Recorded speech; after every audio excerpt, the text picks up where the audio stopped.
Здравейте на всички! Датата е 15 февруари, годината е 2025. Казвам годината, защото не искам колегите да си помислят, че е старо видео от минали години. Но най-общо казано, видях, че напоследък е актуална темата с зимната смъртност и реших да направя едно бързо видео, поне да ви покажа при мен как са нещата. Ще отворим няколко кошерчета, нали, ще ги отворим да са подред. Трудно ще е малко снимането, защото има ветрец, пък съм им сложил нейлони.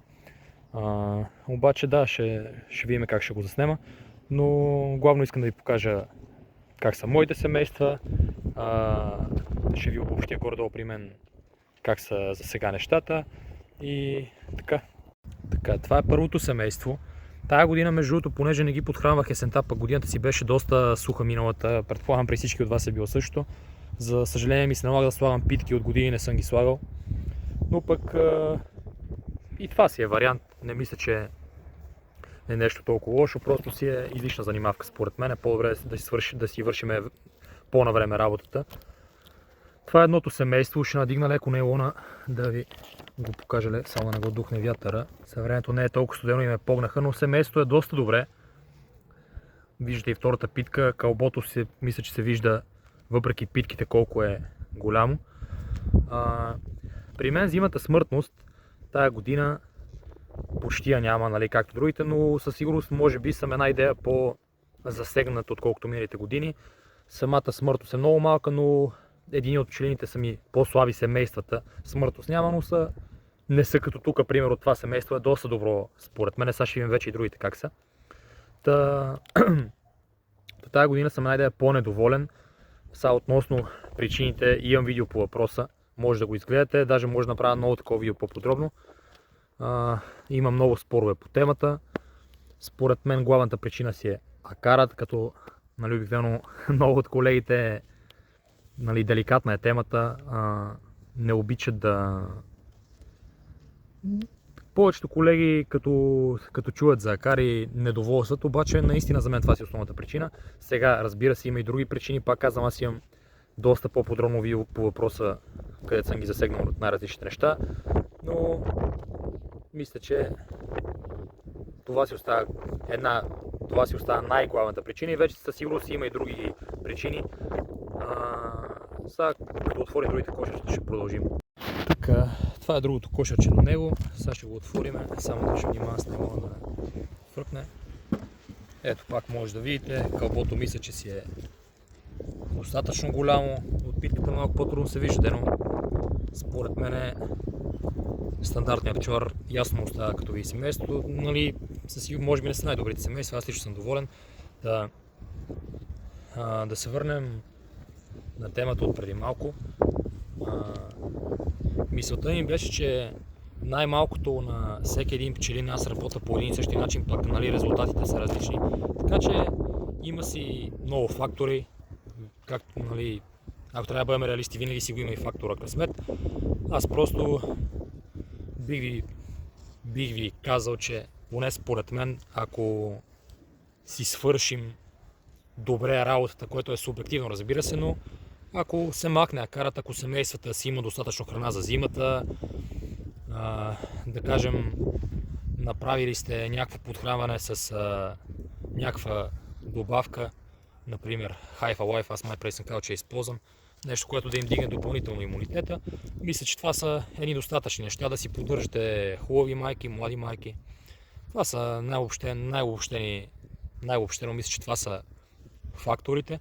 Вече въпросът е, че всичко си е субективно, всеки си работи по различен начин, но мисля, че стига да се спазат горе-долу, нали, всичко ще бъде в рамките на нормалното. Сега продължаваме с следващия кошер и ще го видим него и ще продължим да говорим. Така, това е следващото кошерче. Само да надигна таблата да го видим и него. Това жълто е по-слабо кошерче и мисля, че това трябва да погледнем, но мисля, че почти съм сигурен, че си е миналогодишна от двойчица някаква. По-назад явно има по-малко запаси, обаче си консумира. Питката, кълбото е по-малко, но пак мисля, че това са някакви нормални неща. Относно смъртността се върна, също нали, много се коментира какво е нормална смъртност, изобщо като цяло смъртността е нормална ли. Според мен нали, смъртност до около 5% си е нормална, защото вижте, винаги като има като има смъртност, това означава, че има семейства, които едва са изкретали, семейства, които не са загинали, обаче пък изискват повече работа, после занимавка, изискват едва ли не да се засилват с помощ от други семейства. Изобщо, мисълта ми е, че според мен до 5% всичко е напълно окей, до 10% може би пак що годе окей. Само че вече там, като имаш 10% смъртност, това означава, че може би евентуално ще имаш още 10%, да кажем, много слаби семейства, така че много зависи. При мен тая година от всичките кошери имам само един кошер, за който сещам, че буквално се беше изпарил от към пчела, меда си беше всичко вътре. Знаете, това си е стандартният случай, като според мен това си е най-вероятно така, да сега пак казвам, всеки си знае нещо. Мисълта ми е, че учуден бях, защото от 2-3 години нямах такъв случай, пак тая година имам, и то само един кошер от всички пчели, от всички кошери. И вече имам, даже с малко мога да ви снимам и нуклеусчетата, понеже напоследък чух от някои колеги, че понеже беше по-топло времето и вкарваха прашец, пък дойдоха едни студове нощите по минус 15 градуса, което имам преди, предполагам, че си е нормално за зимата, ама пък в случая малко гадното е, че се редуват топло студено време, ама пък да, мисълта ми е, че ще ви снимам и нуклеусчетата, които не са в дървени кошери, които са по-слаби, не са като основните семейства, да ги видите и тях, и той и аз ще ги видя сега, да видим там има ли смъртност, съответно има ли смъртност от студ. Според мен, понеже чух от колеги, че имат такова нещо, според мен това по-скоро много слаби семейства или семейства, които, то те пак са по-слабички, силно семейство, според мен е много трудна работа да умре конкретно от студ, но по-слабите семейства, дед викат колегите, те имат мед около самите кълба, ама пък като стегне наистина студ и може би нямат достъп до, не могат, колкото я са близо, не могат да стигнат до самия меден венец и просто им е много по-трудно да поддържат топлината. Отделно си консумират повече мед, защото им е по-трудно да поддържат топлината. И така, това сега ще ви снимам може би още един кошер, след това ще ви покажа нуклеусчета и това е. Това ми е мнението. За сега всичко е окей, разбира се, зимата не е минала.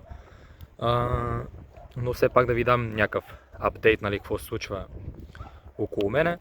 Относно колегите, които имат по-голяма смъртност, това вече си е гадно. Да се надяваме, че новата година ще бъде по-дъждовна, няма да бъде толкова сухо всичко и те ще си ги възстановят, освен ако не са някакви наистина много грандиозни нещата над 50% смъртност. Иначе ако са в някакви по-нормални рамки, ще си ги възстановят кошерите и така пък вече новата година ще видим как ще е. Но да, нека да дойде пролета, вече пролета ще гледам да снимам повече видеа тази година, по-качествени, по-информативни. И да, пролета може би първото видео, което ще направим една равносметка вече финално за зимната смъртност, горе-долу каква е силата на семействата.